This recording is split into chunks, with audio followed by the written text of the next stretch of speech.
Bonjour à toutes et à tous. Nous évoquons toujours avec vous les photos, vos photos, et notamment leur valorisation.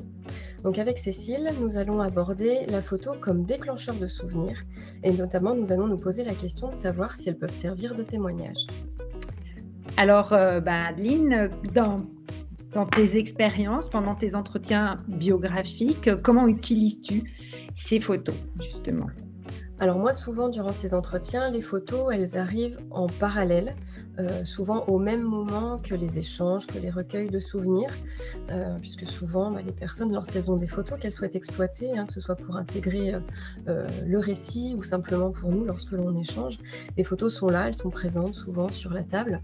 Donc voilà, pour moi, elles sont vraiment en lien avec les paroles qui vont m'être transmises, qui vont m'être dites. Et je dirais que c'est un petit peu comme une Madeleine de Proust, un petit peu comme l'évocation d'un nom, l'évocation d'un prénom, la visite d'un lieu, ou voilà ce qu'on connaît un petit peu plus, une odeur, un son, quelque chose qui va nous évoquer un souvenir. Donc voilà, moi par rapport à mes pratiques, je dirais que c'est quelque chose qui vient en support, qui est vraiment très très lié à ce moment d'échange que je peux avoir avec une personne. Par contre, ce qui est important par rapport à la photo, comme tout document historique, aussi quel qu'il soit, c'est bien de savoir recontextualiser. C'est-à-dire qu'une photo, sortie de son contexte, on peut lui faire dire un petit peu aussi, parfois, tout ce qu'on veut. Voilà, donc c'est important effectivement de bien prendre en compte, je dirais, le ressenti de la personne et cette photo. Et parfois, on peut avoir un petit décalage. Alors, moi, je sais que toi, il t'arrive de travailler différemment. Parfois, les témoignages arrivent avant la photo ou inversement. Oui.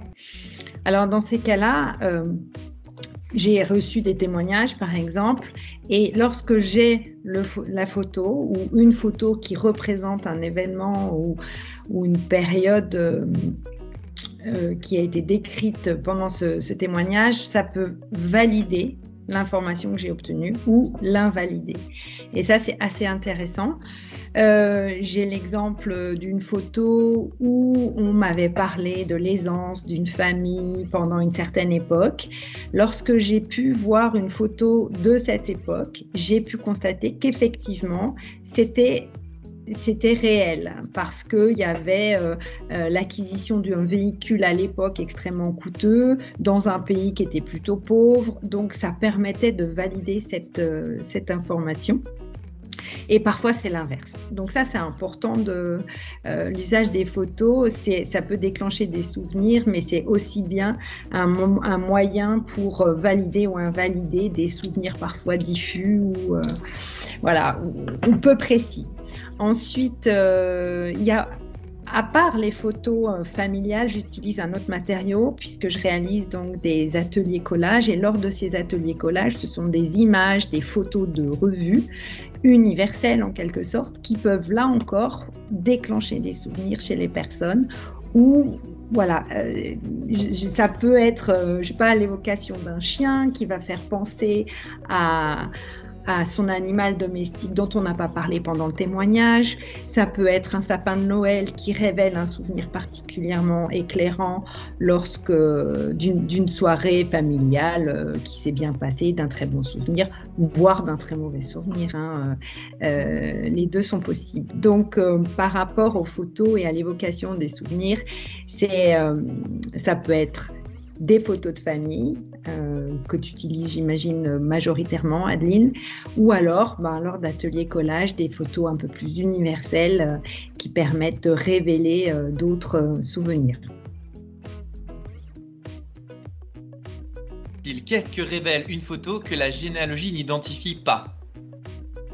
Alors, sur nos photos de famille, nous avons énormément de clichés différents. Il peut y avoir des portraits, il peut y avoir des lieux de loisirs, il peut y avoir des lieux de travail. Et sur l'ensemble de ces clichés, on identifie ainsi plein de choses très intéressantes pour comprendre le contexte dans lequel ont vécu nos ancêtres, nos grands-parents, nos parents. Comme par exemple l'habitat, on peut voir des objets domestiques, on peut voir quel était le mobilier de nos parents ou de nos aïeux, ainsi que la maison en tant que telle, dans quel type d'habitat on se trouvait, une ferme, un appartement, un grand appartement, bref, tout dépend effectivement du niveau social de nos ancêtres. Ensuite, on peut voir également des activités, comme des activités sociales, associatives, sportives, ou bien les loisirs. On pense souvent aux vacances. On a majoritairement plus de photos de vacances d'ailleurs que de photos du quotidien, à l'exception des fêtes ou des réunions de famille. Et d'ailleurs, ça donne l'occasion de voir qui se réunissait, quelles sont les personnes qui ne sont pas présentes dans ces réunions de famille aussi. Ça peut donner quelques indices sur l'histoire familiale. Ensuite, y a l'école et le travail. Il y a des photos d'école qui sont très révélatrices de certaines choses parfois. Est-ce qu'on a appartenu à une classe mixte? Est-ce qu'on portait l'uniforme? Est-ce qu'on avait un instituteur, une institutrice? Plein d'éléments comme ceci. Et puis, le travail aussi est un lieu qu'on a pu prendre en photo avec nos collègues, par exemple, avec qui on était, et quel était notre lieu de travail et avec quels matériaux. Bref, ça renseigne sur le contexte de vie général de notre famille. Alors, effectivement, ça c'est quand on a des photos, mais il y a des familles qui n'en ont que très peu, voire pas du tout. Alors, qu'est-ce que ça révèle, Loïc, l'absence d'une photo ou deux photos dans une famille? Alors souvent, ça révèle qu'il y avait très très peu d'intérêt pour ces photos de famille et que dans les affaires d'héritage, elles ont carrément été délaissées, voire brûlées, ou voire jetées tout simplement, parce qu'à l'époque, on donnait moins d'intérêt à la généalogie aussi qu'aujourd'hui, déjà. Et il se trouve que certaines photos qui auraient pu être une mine d'or pour les généalogistes professionnels ou amateurs, sont complètement parties en fumée, elles ont disparu. Donc c'est une grosse perte pour la mémoire familiale. Deuxièmement, il y a des familles qui ont très peu de photos parce que le statut social de leurs ancêtres était très peu élevé, malheureusement. Et d'ailleurs, la démocratisation de la photo est arrivée dans les années 70.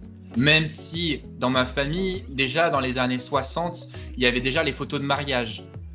Il me semble pas que dans ma famille, photos post-mortem. J'en ai jamais vu. Donc, c'était aussi réservé à une certaine catégorie de la population. Alors, par rapport à l'absence de clichés, est-ce que sur ces clichés, quand ils existent, il n'y a pas l'absence d'une certaine catégorie de personnes? Si, effectivement. Alors, on retrouve beaucoup de photos de famille où il y a la famille au complet avec la ménagère, son mari, les enfants. Mais très très peu souvent on retrouve la femme toute seule avec ses enfants. Ça arrive éventuellement d'avoir des photos où elle attend son mari parti à la guerre pendant la Première Guerre mondiale, mais c'est rare.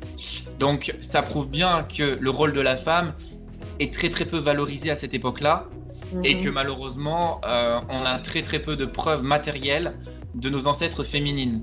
Entre ce que révèle une photo et ce que révèle son absence, on a beaucoup à apprendre des photos de famille. Exactement. Merci Cécile. Merci Loïc.